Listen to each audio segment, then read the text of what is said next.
Hey guys, this is Preeti. Welcome back to my channel. दोस्तों आज हम बात करने वाले हैं 2013 रिलीज्ड एक हॉलीवुड साइकोलॉजिकल थ्रिलर के बारे में जिसका नाम है क्रश। इस कहानी की शुरुआत होती है एक बेहद अजीब हादसे के साथ। हम तो छोटे बच्चों को देखते हैं रूफटॉप पे बैठकर बातें करते हुए। पता चलता है ये दोनों बेस्ट ऑफ फ्रेंड्स हैं, अपनी सारी बातें एक दूसरे से शेयर करते हैं। उस दिन भी वो लोग वही कर रहे थे, लेकिन जैसे ही लड़का कहता है कि उसने एक दूसरी लड़की को किस किया है, लड़की बहुत ज्यादा नाराज हो जाती है और आउट ऑफ जेलसी उसे धकेल कर छत से फेंक देती है। वो लड़का काफी देर तक लटकते हुए मदद के लिए चिल्लाता रहता है, मगर वो लड़की देखती तक नहीं, चुपचाप ऐसे बैठी रहती है जैसे उसे कुछ सुनाई नहीं दे रहा। कुछ ही देर में लड़के का हाथ छूट जाता है और जमीन पर गिरकर उसकी मौत हो जाती है। अगले सीन में हम मिलते हैं एक स्कॉट नाम के multi talented high school student से, जो पढ़ाई में तो अच्छा है ही, साथ में स्पोर्ट्स में भी माहिर है। मेनली उसी के भरोसे उसका टीम हर मैच जीतता है, तो जाहिर से स्कूल के सारे लड़कियां उस पर फिदा तो होंगे ही। साथ में उसके कुछ सीक्रेट एडमायरर्स भी हैं और कुछ क्रीपी स्टॉकर्स भी।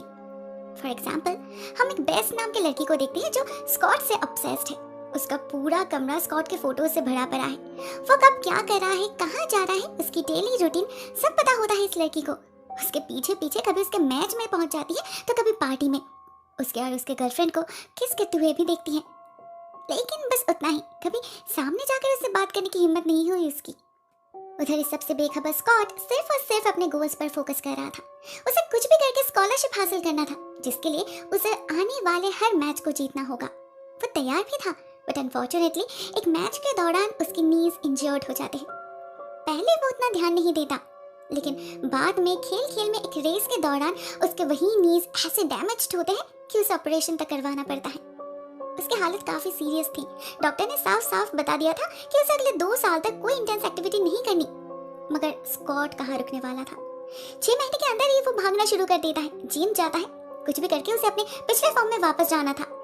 इसी बीच एक दिन उसे अपने लॉकर में एक नोट मिलता है, एक लव लेटर, जिसमें किसी ने उसकी बहुत तारीफ करी थी।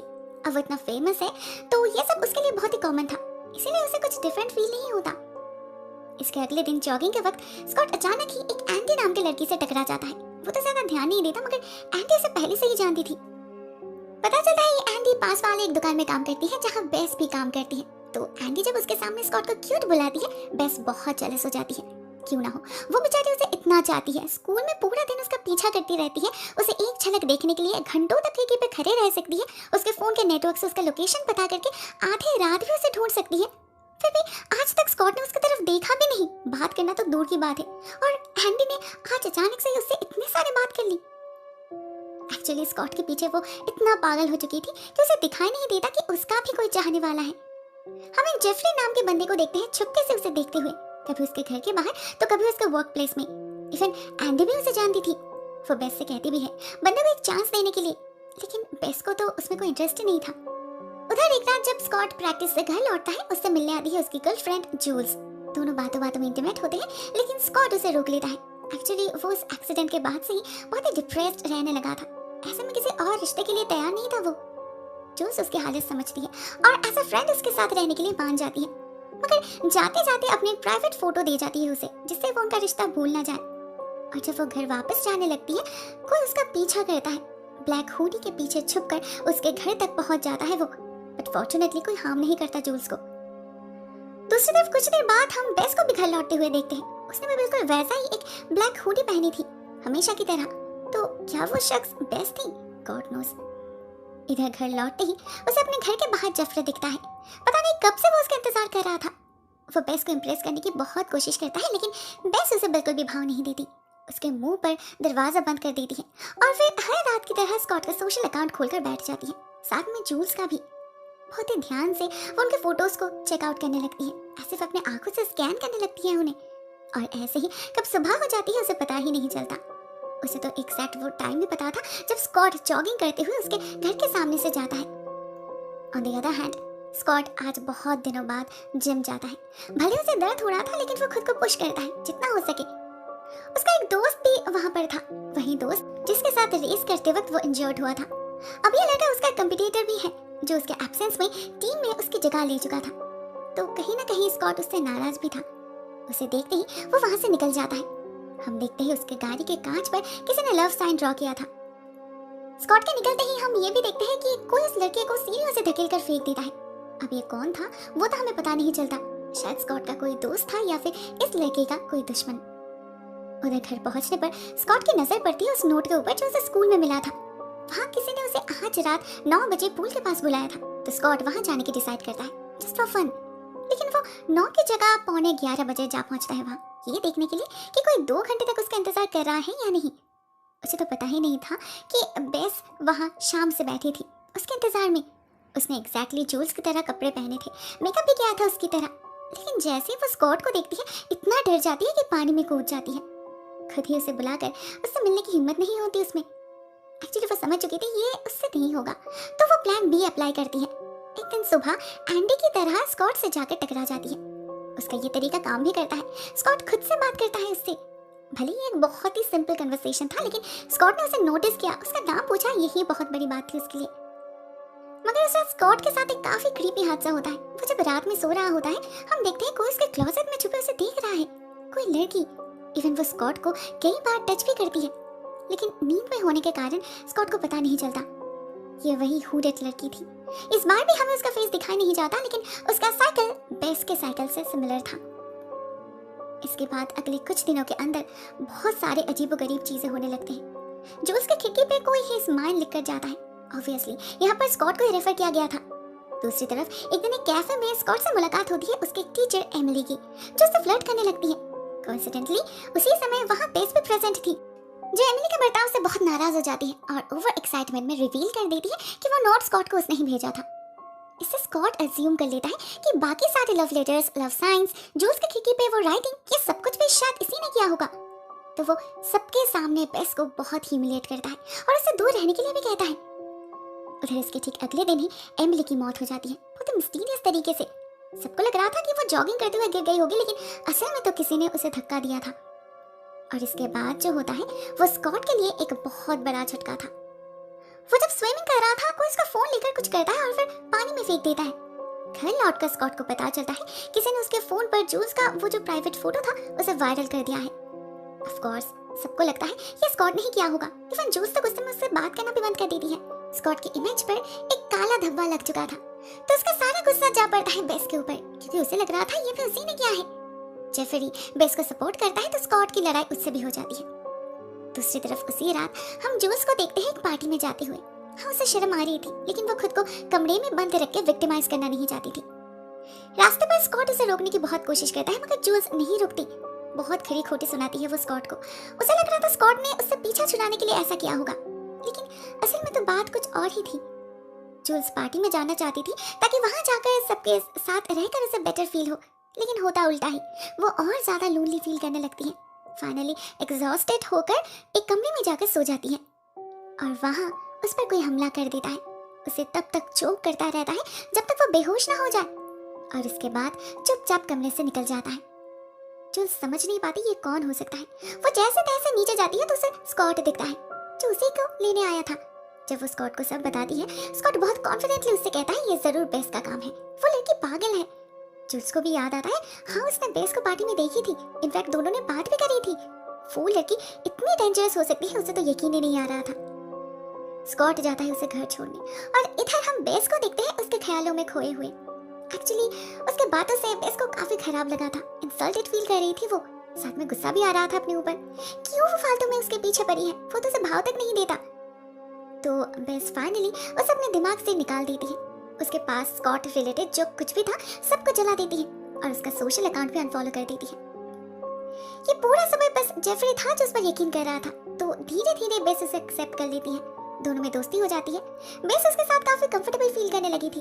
उसे पता था जेफरी उसे पसंद करता है, मगर आगे कोई भी स्टेप डिसाइड करने से पहले वो एंडी से बात करना चाहती थी।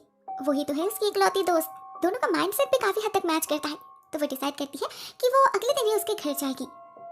अब इस सिचुएशन से इतना तो क्लियर हो जाता है कि स्कॉट का स्टॉकर कोई और है। जूल्स पर हमला किसी और ने किया है, मगर ये स्कॉट को पता नहीं चलता। वो अभी भी उसी मिसकंसेप्शन में था कि बेस सब कुछ कर रही है, लेकिन ज्यादा दिनों के लिए नहीं। अगले कुछ ही दिनों में उसके साथ कुछ ऐसा होता है जिससे उसका सारा कंफ्यूजन दूर हो जाता है। एक रात जब स्कॉट अपने गाड़ी से घर लौट रहा था, तो वो एंडी से टकरा जाता है। फिर से एंडी के पैर में काफी गहरी चोट पहुंची थी और उसका साइकिल भी टूट चुका था। तो स्कॉट उसे उसके घर तक लिफ्ट देता है और साथ ही साथ उसका फर्स्ट एड भी कर देता है। मगर इसके बाद ही एंडी का बर्ताव काफी चेंज हो जाता है। वो अचानक ही स्कॉट के माथे पर वार करके उसे बेहोश कर देती है। यहाँ पर रिवील होता है इस फिल्म का असली क्लाइमैक्स, जहाँ हमें पता चलता है स्कॉट का वो साइको स्टॉकर बेस नहीं एंडी है। उसने जानबूझकर ही खुद को घायल किया था जिससे वो स्कॉट को घर ला पाए। फ्लैशबैक से हमें ये पता चलता है कि वो शुरू से ही जानबूझकर बार-बार स्कॉट से टकरा रही थी। वो ही है सारे एक्सीडेंट्स के पीछे। वो ही स्कॉट के घर में छुपकर उस पर नजर रखती थी। उसने ही एमिली का खून किया है। उसने ही स्कॉट के टीममेट को घायल किया था। इवन उसने ही जूल्स की खिड़की पे लिखा था। ऑल्सो जूल्स के फोटो को वायरल करने के साथ साथ उस पर हमला भी उसी ने किया था, क्योंकि वो स्कॉट को पाना चाहती है, पागल है उसे लेकर। वहीं स्कॉट किसी और को अटेंशन दे ये उसे बर्दाश्त नहीं होता। ठीक जैसे उसने बचपन में अपने दोस्त का खून किया था क्योंकि वो किसी और लड़की को पसंद करता था। आज उसी सेम रीजन के कारण उसने स्कॉट को घायल किया है। कुछ भी हो जाए स्कॉट को उसे एक्सेप्ट करना ही होगा। वो अपने मर्जी से करेगा या फिर फोर्सफुली उसे करवाना पड़ेगा, ये मैटर नहीं करता। उधर स्कॉट बेहोश हो चुका था। जब उसका होश लौटता है वो भागने की कोशिश करता है, तो उसे रोकने के लिए एंडी उसे सीढ़ियों से फेंक देती है और फिर उसका पैर तोड़ देती है। दर्द में चिल्लाने लगता है स्कॉट। ऐसे में एंडी उससे कहती है अगर वो उसकी स्केच बना दे तो वो उसे जाने देगी। स्कॉट वैसा करता भी है, लेकिन एंडी को दूसरा चाहिए था। ना मानने पर वो स्कॉट को सेडेटिव देकर बेहोश कर देती है और ऐसे ही एक रात बीत जाती है। नेक्स्ट मॉर्निंग एंडी से मिलने आता है डेविड। वो एंडी को पसंद करता था, लेकिन एंडी को अभी उसमें और कोई इंटरेस्ट नहीं था, तो अपने पागलपन में वो डेविड को मार डालती है और फिर से स्कॉट के पास जाकर उससे उसका स्केच बनाने के लिए फोर्स करने लगती है। लेकिन इस बार स्कॉट राजी नहीं होता। उल्टा एक पेंसिल से एंडी को घायल करके बेसमेंट से निकल जाता है। अपने टूटे हुए पैर को खींचकर किसी तरह दरवाजे तक पहुंचने की कोशिश करता है। इतने में वहां जब पहुंचती है बेस, दरवाजे के बाहर खून देखकर उसे शक हुआ था। उसके बाद जब वो अंदर डेविड की लाश देखती है, साथ में स्कॉट को क्रॉल करते हुए देखती है, वो श्योर हो जाती है मामला गड़बड़ है, तो वो भागती है उसकी मदद के लिए। उसे समझ नहीं आ रहा था स्कॉट आंटी के घर में क्या कर रहा है और उसकी ऐसी हालत किसने करी। स्कॉट बार बार उसे पुलिस को कॉल करने के लिए कह रहा था, मगर बेस समझ नहीं पाती।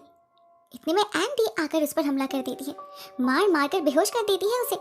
फॉर्चुनेटली जेफरी आज भी बेस का पीछा कर रहा था हमेशा की तरह, तो सही समय घर में एंटर करके वो बेस को बचा लेता है और साथ ही साथ स्कॉट को भी, क्योंकि एंडी उसके आ जाने से थोड़ा सा घबरा जाती है, जिसका फायदा लेकर स्कॉट उसे बेसमेंट में धकेल देता है और जेफरी दरवाजे को लॉक कर देता है। अगले सीन में हम पहुंच जाते हैं कुछ महीने बाद। देखते हैं अभी सिचुएशन काफी हद तक बदल चुका है। बेस और जेफरी रिलेशनशिप में आ चुके हैं। उसे स्कॉट ने भी जूस को एक्सेप्ट कर लिया है। अपने पैर की वजह से वो कभी खेल नहीं सकता, इसलिए उसने आर्ट कॉलेज में एडमिशन लेने का डिसीजन लिया है। उसके अंदर और कोई कंफ्यूजन नहीं है, उसने मान लिया है शायद यही उसकी डेस्टिनी है। एट द सेम टाइम हम एंडी को देखते हैं। वो जेल में है। उसका लॉयर उससे मिलने आता है, जिससे हमें पता चलता है एंडी असल में एक साइकोपैथ है। उसे बहुत सीरियस साइकोलॉजिकल प्रॉब्लम्स हैं। इनफैक्ट एंडी तो उसका रियल नेम तक नहीं है। कोई उसे सोफी बुलाते हैं तो कोई मैरी। बचपन से लेकर पता नहीं कितनी बार एक्ट्रेस और नाम चेंज किया है उसने। जहाँ भी वो जाती है किसी ना किसी को लेकर ऑब्सेस्ड हो जाती है और फिर जब वो उसे नहीं मिलता तो उसका खून करके वहाँ से भाग जाती है। पुलिस ने उसके ऐसे कई सारे विक्टिम्स को ट्रेस किया है। पता चलता है ऑलरेडी उसने 3 लड़की का खून कर चुकी है और कुछ को जख्मी भी। तो उसके लॉयर को लगता है उसे जरूर कड़ी सजा मिलेगी, लेकिन एंडी को ऐसा नहीं लगता। वो हंसने लगती है, कहती है कहीं भी एक जगह रुकने की आदत नहीं है उसकी। वो यहाँ से भी भाग जाएगी जैसे पहले भागी थी। कोई जेल उसे रोक नहीं सकता। तो क्या इसका मतलब स्कॉट फिर से कोई खतरे में पड़ने वाला है या फिर कोई नया लड़का बनेगा उसका शिकार? God knows. दोस्तों कहानी यहीं पर एंड हो जाती है। ये एक बहुत ही इंटरेस्टिंग स्टोरी है ऑब्सेशन को लेकर। क्रश, इन्फैचुएशन, ये सारे इमोशंस सुनने में बहुत ही क्यूट लगते हैं, लेकिन लिमिट पार होने से ये सारी फीलिंग से कितना डेंजरस बन सकता है उसी का नमूना है ये story. Overall it's a good attempt. काफी सारे ट्विस्ट एंड टर्न्स हैं। आपको ये वीडियो कैसी लगी? Write down in the comment section.